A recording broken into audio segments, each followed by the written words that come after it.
Inilah rekaman detik-detik Rusia membombardir titik penempatan sementara tentara Ukraina di Kursk. Rekamannya diunggah di Telegram pada Jumat 6 September 2024. Tampak ledakan dahsyat dan kepulan asap pada bangunan yang diduga kuat dihuni tentara Ukraina. Dalam keterangan unggahan disebutkan bom FAB-1500 tiba di titik penempatan sementara angkatan bersenjata Ukraina di wilayah Kursk. Belum diketahui total korban jiwa akibat ledakan dahsyat ini. Presiden Rusia Vladimir Putin mengatakan bahwa operasi penyerbuan pasukan elit Ukraina di Kursk telah gagal total.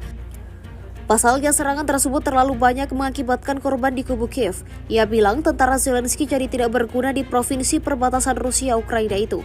Ia mengatakan pengorbanan Ukraina di Kursk akhirnya sama buruknya di Donbas.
Download Tribun X sekarang, menghadirkan lokal menjadi Indonesia.